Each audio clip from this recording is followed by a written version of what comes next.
Alors, pour entrer dans, je dirais, le premier temps de cet exposé, la citoyenneté. Alors, la citoyenneté, c'est un terme qui prend de l'importance par vague et depuis 30 ans. C'est un terme ancien, la citoyenneté. Le civis, c'est le citoyen de la République romaine, c'est la personne qui dispose d'un certain nombre de droits et de prérogatives parce qu'il fait partie de la cité romaine, mais c'est aussi le bourgeois, le Bürger, c'est-à-dire la personne qui est titulaire de droits associés à sa capacité contributive. Donc c'est un terme ancien, la citoyenneté, mais on en parle plus, et on en parle de plus en plus depuis quelques dizaines d'années. Alors, on accole le mot citoyen à l'émergence ou à la réémergence du thème de la démocratie participative dans les années 90 et dans les années 2000, et cette réémergence accompagnant une critique parfois virulente des institutions de la démocratie représentative. On accole au mot citoyen diverses tentatives de réinvestissement du militantisme, et pour ne prendre qu'un exemple, le mouvement, maintenant qui date d'il y a quelques années, le mouvement présent dans différentes parties de l'Europe occidentale, plutôt à l'ouest, l'ouest et le sud de cette Europe occidentale.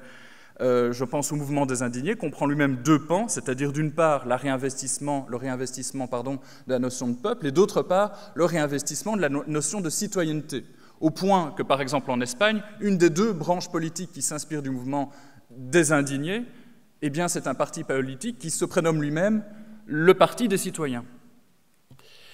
C'est un terme qui est repris, le terme de citoyenneté, non pas contre, mais aujourd'hui par les acteurs de la démocratie représentative, et par exemple par de nouvelles tentatives de forme partisane, qui se présenteront peut-être pas aux élections. Je pense par exemple au Parti Oxygène, je pense par exemple, quoi qu'on pense de la manière dont le thème a été repris par la création du mouvement En Marche en France. Et enfin, alors, au niveau de la société civile, le sociologue Alain Touraine opposait, il y a maintenant quelques dizaines d'années, les mouvements sociaux dits traditionnels à ce qu'il appelait les nouveaux mouvements sociaux. Eh bien, aujourd'hui, on oppose la notion même de mouvement social à la notion de mouvement citoyen. Il y aurait d'une part ce qu'on appelle des mouvements sociaux, et d'autre part ce qu'on appellerait des mouvements citoyens. Alors, en quoi est-ce que ces mouvements citoyens se distingueraient des mouvements sociaux? C'est toute une affaire, c'est toute une discussion. Peut-être que cette distinction est prématurée, mais il n'en demeure pas moins que cette opposition commence à vivre dans le débat public. Alors, pourquoi est-ce que ce thème de citoyenneté prend tellement d'importance? Eh bien, parce que le thème de citoyenneté évoque un certain nombre de valeurs. Et des valeurs qui sont une sorte de fond de l'air, une sorte de petite musique qu'on peut entendre dans le débat public, qu'on peut entendre, qu'on peut lire dans la presse, par exemple, ou dont on peut percevoir les termes, par exemple, quand on regarde la télévision. L'idée, d'abord, c'est que la citoyenneté, ce n'est pas politique, ce n'est pas partisan. Ou plutôt, c'est politique, mais ce n'est pas partisan. C'est de la bonne politique. La mauvaise politique, c'est la politique politicienne, c'est la politique partisane, et la bonne politique, c'est la politique citoyenne. Être citoyen, c'est agir pour l'intérêt général, et l'action pour l'intérêt général pourrait être dégagée d'une idéologie particulière. Deuxième petite musique, la citoyenneté permettrait de renouveler le débat sur la participation politique. C'est-à-dire qu'on aurait cette participation citoyenne ne reposerait plus sur des mots d'ordre idéologique ou des répertoires d'actions classiques, comme la grève par exemple, la manifestation par exemple, le sitting par exemple, mais sur des formes de participation plus horizontales par exemple. Et une participation qui pourrait désormais se déployer en dehors des canaux traditionnels de l'État et de la société civile organisée. Enfin, le terme de citoyenneté évoque une participation expurgée de manière plus générale des intérêts et des idéologies. Et qui, j'imagine que certains d'entre vous, ici, il est fort possible, ce serait super en tout cas, qu'un certain nombre d'entre vous se présentent dans quelques semaines donc aux élections communales. Et alors, souvent, donc, il existe des listes qui se présentent comme des listes citoyennes ou des listes d'intérêts communaux ou des listes transpartisanes. Et alors, souvent, quand il y a des personnes qui rentrent dans ces listes, eh bien, lorsqu'elles hésitent, elles ne savent pas si elles veulent aller dans ces listes, si finalement elles vont passer le pas, eh bien il y a souvent de nouveau cette petite musique.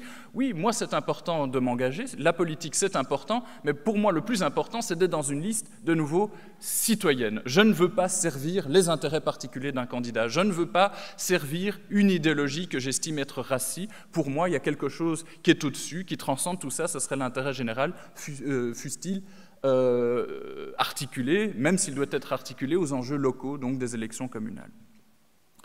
Alors ces valeurs, elles répondent symétriquement à des demandes. Si ces valeurs sont importantes, c'est parce qu'elles correspondent à un certain nombre de sentiments, un certain nombre de demandes et un certain nombre de constats d'insuffisance ou d'insatisfaction par rapport à la démocratie. Le thème de la citoyenneté répond d'abord à un désir de réenchanter la politique. D'une part, l'époque semble plonger le citoyen dans un sentiment, alors j'aime beaucoup le terme de Guy Selderslag, je ne sais pas où il est, dans l'ombre, mais je vais sortir le terme dans l'ombre, de fatigue politique. Je crois que c'est un beau terme. J'utilise d'habitude le terme de dépossession politique.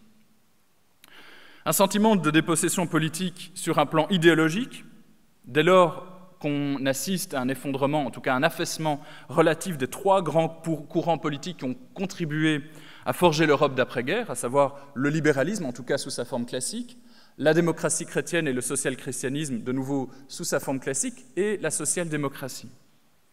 Sur le plan idéologique, mais aussi sur le plan politique, où on assiste à une sorte d'évidement, à la fois par le haut et par le bas de l'État-nation, dans ses compétences comme dans sa capacité d'agir. Et je crois qu'en Belgique, nous sommes bien placés pour observer cette forme d'évidement.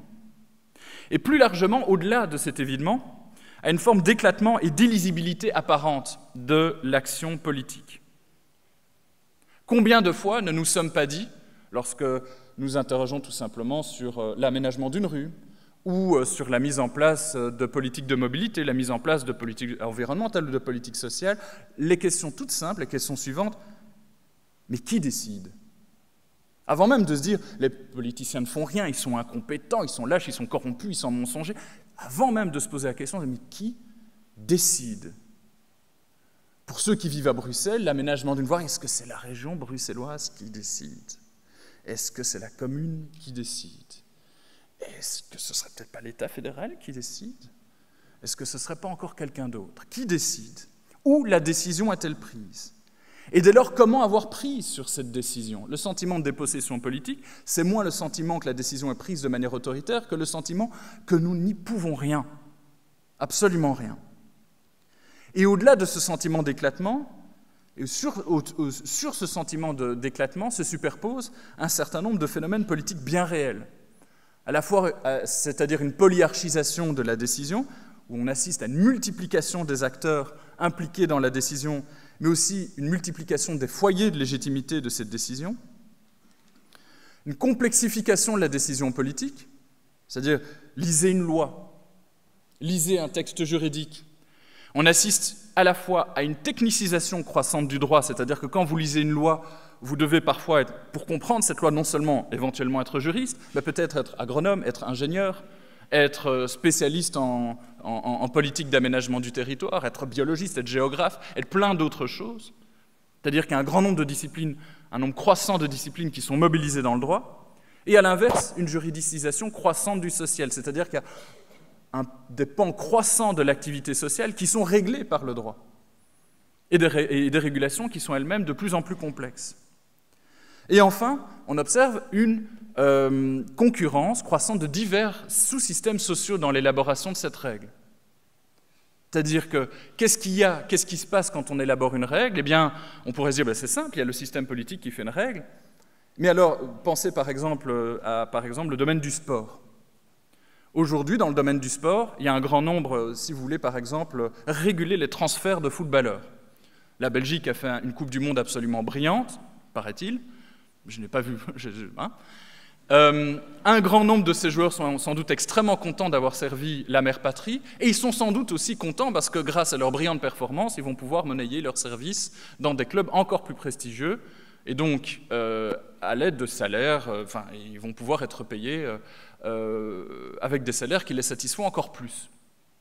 Mais comment est-ce qu'on régule les salaires? Quelle est l'autorité qui régule les salaires? Est-ce qu'on est ici dans du droit sportif? Est-ce qu'on est ici dans du droit étatique? Est-ce qu'on est ici dans du droit commercial international? Est-ce qu'on est encore dans autre chose? Est-ce qu'on est dans une pure logique économique? Tous ces facteurs-là, la complexification de la décision, la concurrence de différents sous-systèmes sociaux, la polyarchisation de la décision, eh bien, ça nous donne souvent l'impression que quand on veut s'intéresser à la politique, eh bien, c'est trop fatigant. Et il aurait peut-être mieux fallu ne pas se lever aujourd'hui et rester dans son lit, profiter de cette belle journée de fin d'été.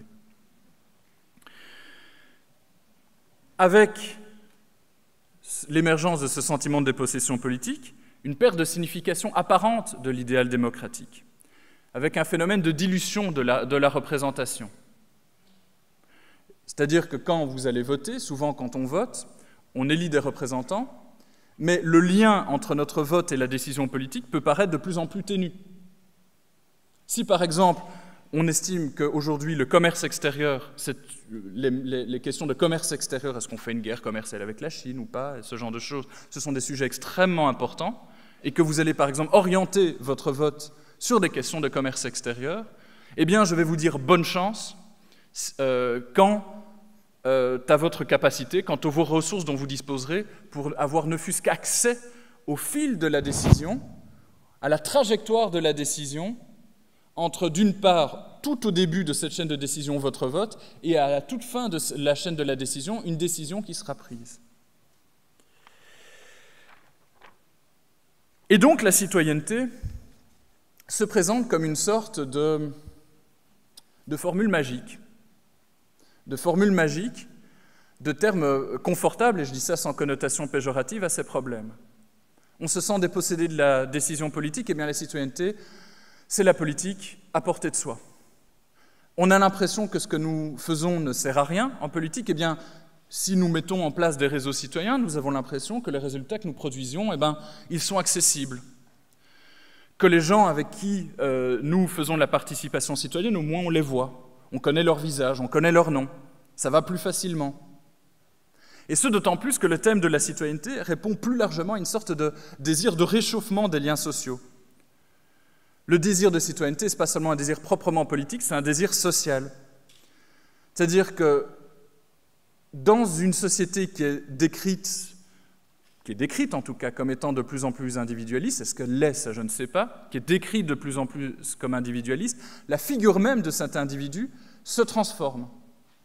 Aujourd'hui, ce qu'on nous demande d'être, ce n'est pas seulement d'être un individu, c'est un individu qui se crée lui-même, qui est son propre entrepreneur, qui est son propre créateur, qui est son propre géniteur, qui est le propre architecte de son propre projet. S'il y a bien un mot qui est absolument omniprésent, que ce soit dans les idéologies contemporaines de l'école, que ce soit dans les idéologies contemporaines de la mise en action de la société civile, que ce soit dans les idéologies politiques contemporaines, c'est le projet. Ce qu'il faut, c'est mettre en œuvre des projets, c'est se mettre en projet. Parce qu'un projet, c'est dynamique, parce qu'un projet, c'est fluide, parce qu'un projet, ça nous permet de nous réaliser nous-mêmes. Et sans doute que cette idéologie présente un certain nombre d'avantages techniques, présente un certain nombre de vertus, mais c'est extrêmement anxiogène.